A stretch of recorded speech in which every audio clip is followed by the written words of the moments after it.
on ETNOW.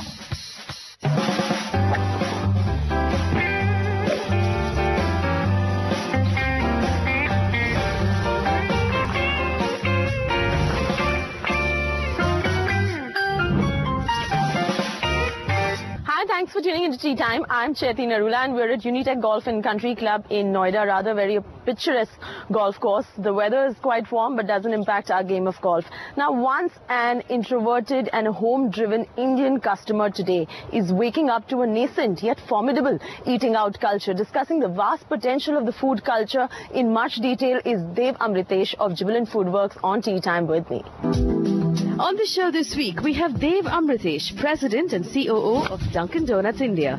Consumers wanting more and more complexity in the menu, more interaction. They want probably a more a deeper meaning in consumption. So I think QSR is going to grow at both ends. And in news, Michelle Wee beats Stacey Lewis to win the US Women's Open.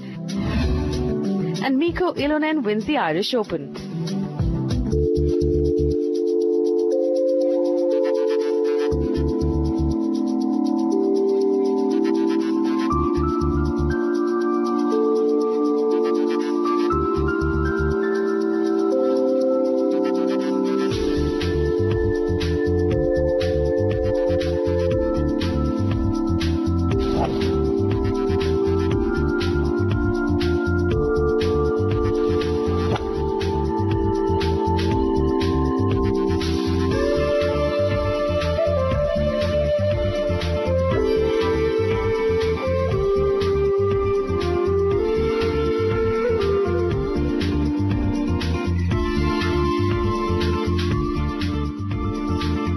Dev Amritesh, welcome to Tea Time.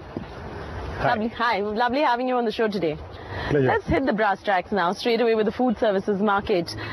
Today, the food services market stands at $48 billion US, and the expected projections for the next 5 years going forward is $78 billion US thereabout. How much is this in line with your estimates at Dunkin Donuts as well? Yeah, these are numbers straight out of the NRAI Technopack Food Service report. Correct. So, you know, being members of NRAI, we've been involved with some of these projections and these numbers. So these numbers are really, I think, the right numbers. Sure. NRAI did a lot of good work last year in getting a good sense of what the industry is, not just the overall industry, but also the organized component of it. Sure. You know, and the chained QSR component, which is what we are more interested in. Right. Is about 12,000 crores. And that's the market which is growing very fast, you know, as people are, you know, getting more and more interested in brands and more interested in hygiene and looking at consumption in restaurants also as a way to define themselves. Sure. You know, we see that part of the market growing very rapidly.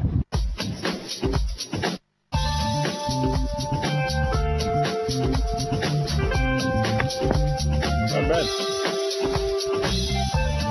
Good again. Thank you. Sure.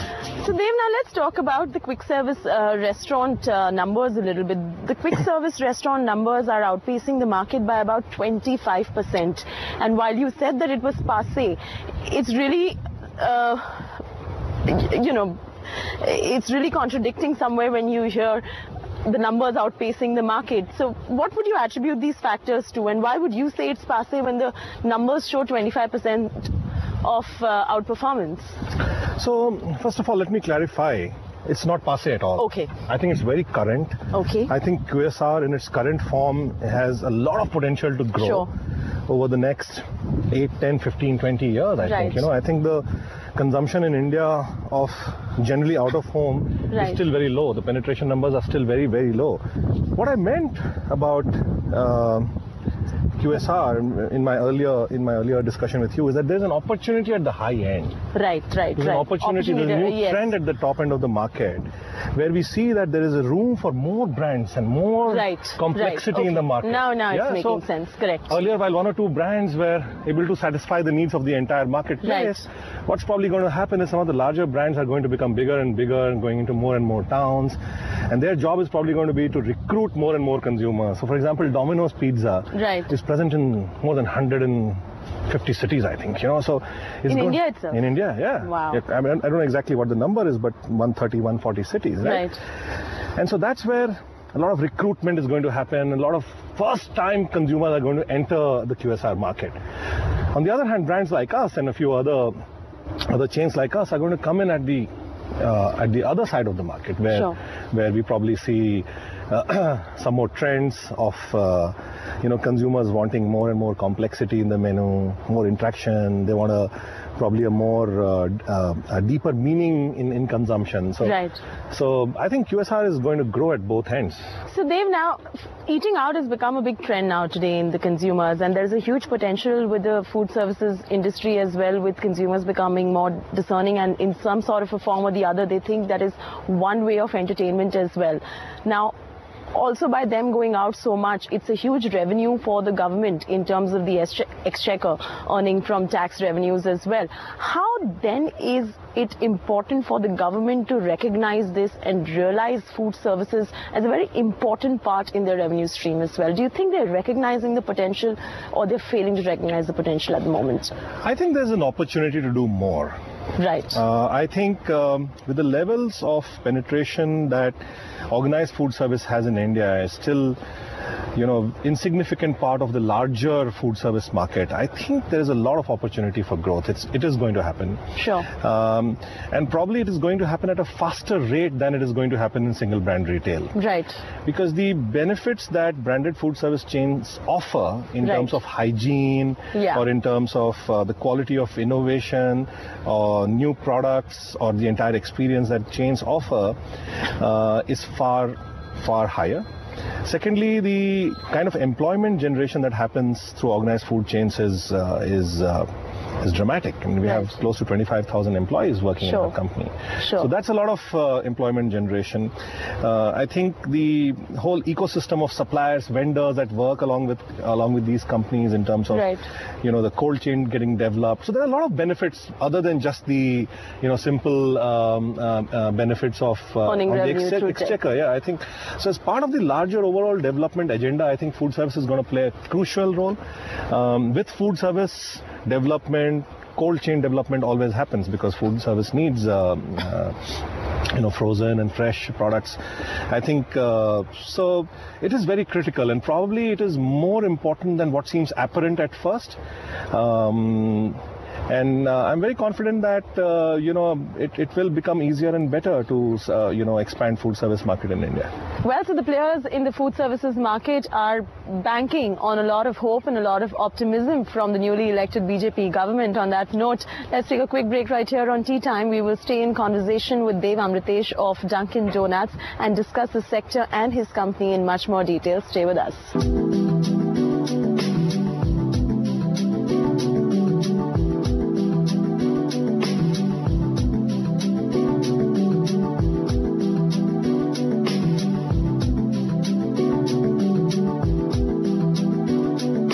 So our concept of localization is we must do something that is right for our target consumer. Correct. That's localization.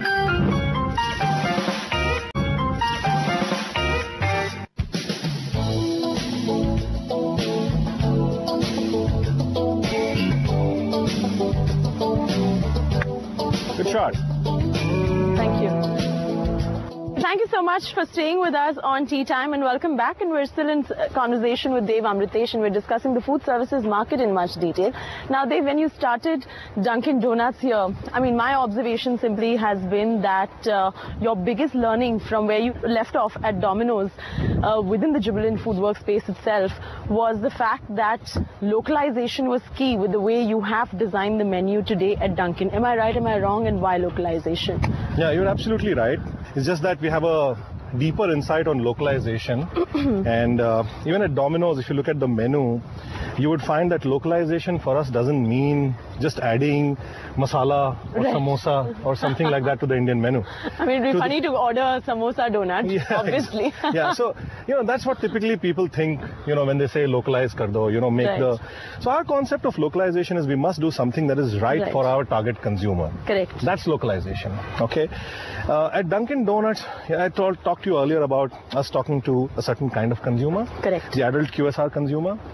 And one of the things they were telling us is that they don't find QSR engaging enough. So one of the things we did to localize was to make the entire conversation adult. right? So we started designing products from a starting point of what role will those products play in the lives of these consumers, rather than saying how can we just localize the taste. So we have a burger called the Tough Guy Burger. Okay. Yeah, and what a Tough Guy Burger does is that it helps you it applies a balm of irony on your life. Correct. You know? So it helps you acknowledge. So for women, probably it helps them acknowledge only tough guys left are the burgers now. Right. So it's that kind of a conversation. The Alive by Chocolate Donut, Death by Chocolate Donut. Recently we launched the Wicked Wraps. Right. So all of these products are in response to something that's happening in the lives of consumers, right? And that's the localization, and that's where we, sort of bring products and the whole culinary side of it, which is right for these consumers. I mean, not just Dunkin' Donuts, I'm talking in general now.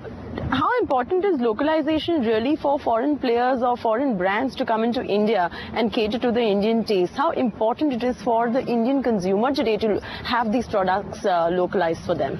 I think if you talk very specifically about just the taste, right, which is earlier what I spoke was about the larger concept. But if you talk specifically about the taste, I think it needs to be done very carefully. Right. Especially for new brands.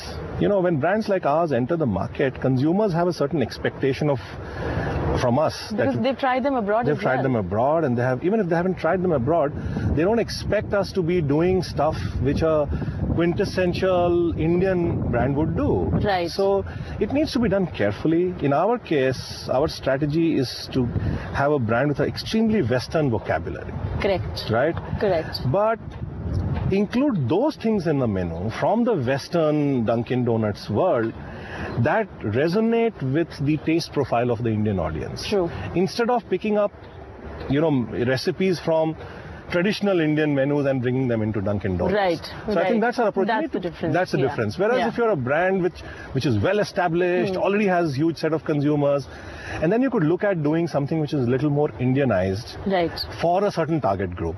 So I think new brands, our lesson is new brands need to be careful. If you push it too far, then you might end up losing your identity and who consumers think you are.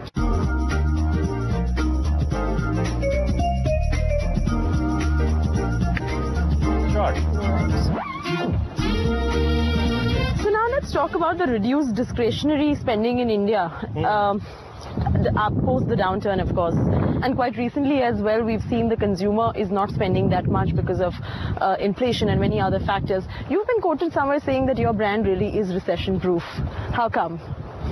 Yeah, I think in the early stages of development, right, if you are able to create a lot of inquisitiveness and curiosity in the minds of the consumer, sure, it's possible for brands like ours to somewhat be not affected by that so much.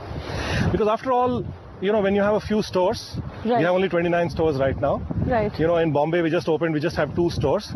There are enough consumers around, to get those stores full. Right. So, I think in that context, for brands which are new, the challenges are different. The challenges are to find the right brand proposition, to find the right mix, to find the right formula that works with Indian consumers. So I think those are more important considerations for new brands rather than, the external environment challenges that you're talking about.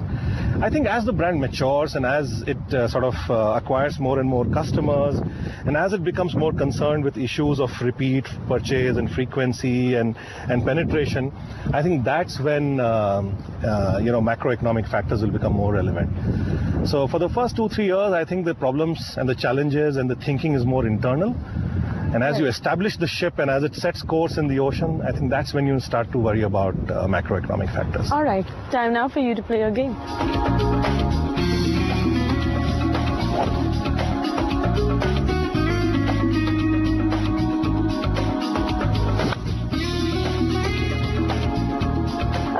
Talk about the 1,000 crore rupee coffee market. Does that look fiercely competitive to you? Is that the reason why you have positioned yourself more as a quick service restaurant than a coffee player per se?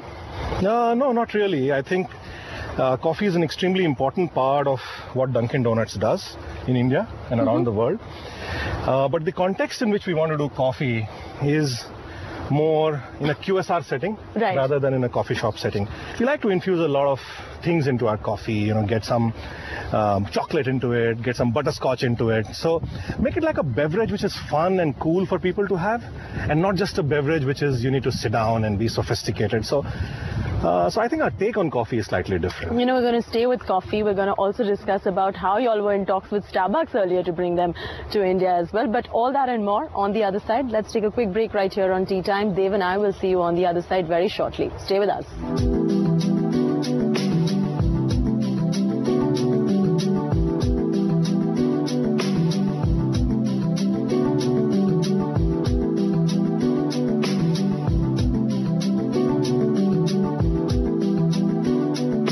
This year we're not looking at the tier 3 cities, but as we expand into the metros, we look at expanding into some of the cities around it.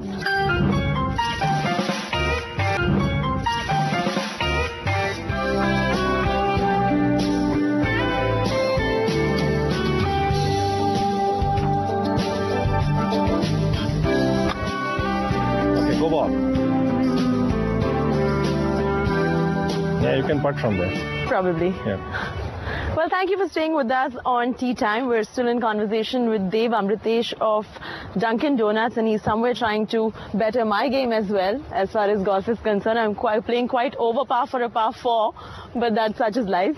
Now, earlier this year, Jubilant Foodworks had given a guidance of about 25 stores of Dunkin Donuts and about 145 odd outlets of Domino's Pizza as well. That's right. How much are you on track with that guidance that the company had given out? Obviously, we're very close to that guidance number, and we've talked about we're already up to 29 stores now. Sure. And I'm pretty sure we will get up to this 25 store number on Dunkin Donuts. We just had a fantastic opening in Mumbai, which is part of this development of 25 stores. Where would this be in Mumbai? We opened a couple of stores in Mumbai, one on Linking Road and another in a mall.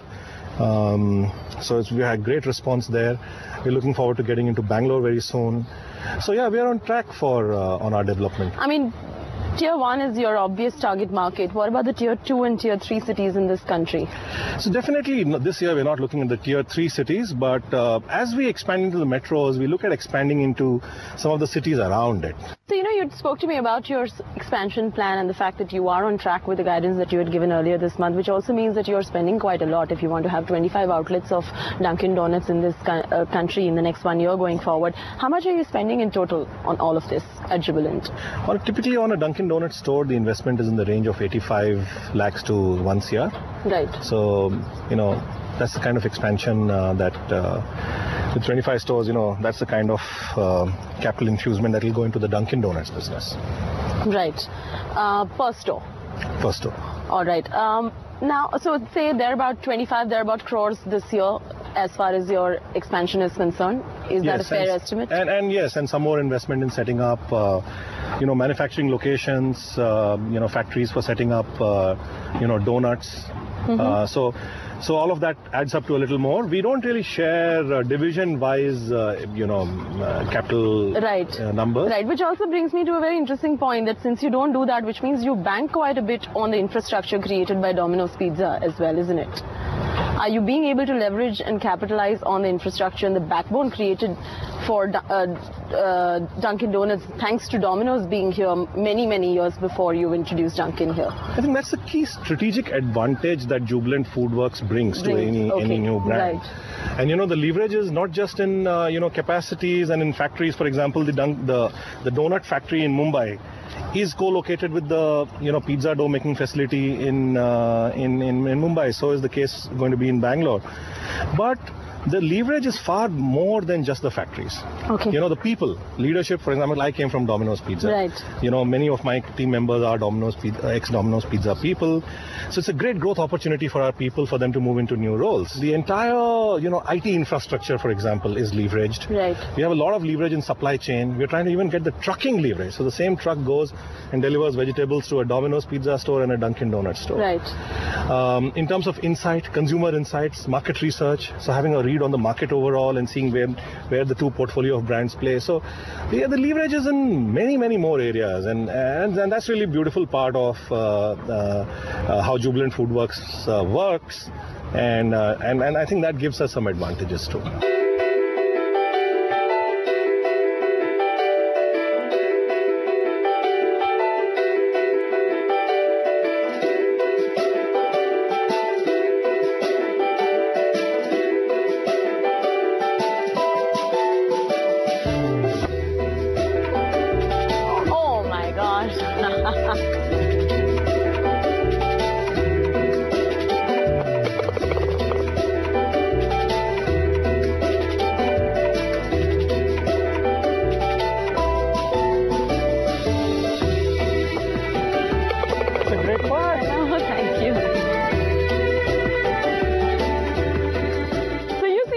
Passionate about your game of golf. When did you develop such amazing interest in this game?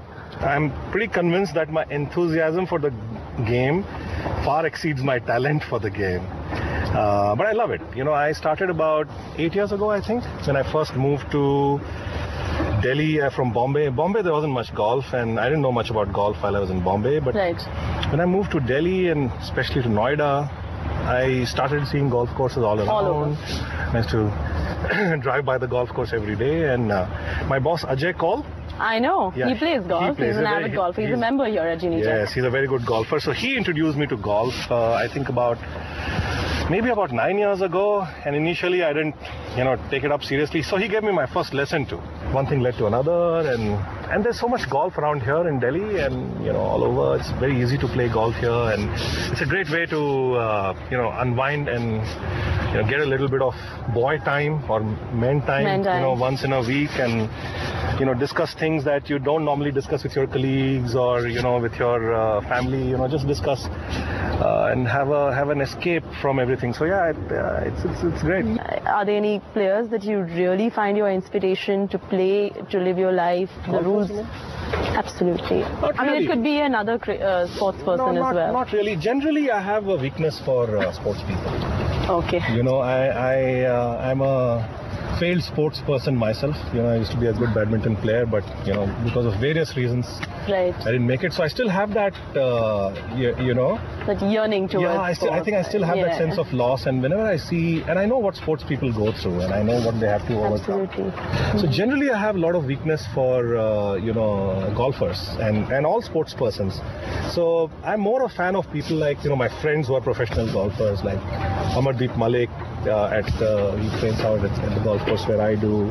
He's a top 20 India player, top 10 India player. So Sudhir Sharma, another professional golfer. So these are my friends, but they are more the people that I'm interested in, as opposed to somebody who wins the PGA. Right. All right. On that wonderful note, thank you so much, Dev, for joining me on Tea Time today. It's a pleasure. Thank you. Thank you for taking time out. That's a wrap from me, Chaiti Narula, and Dev Amritesh of Dunkin Donuts as well on this episode of Tea Time. I will see you next week again with another guest from another interesting sector altogether.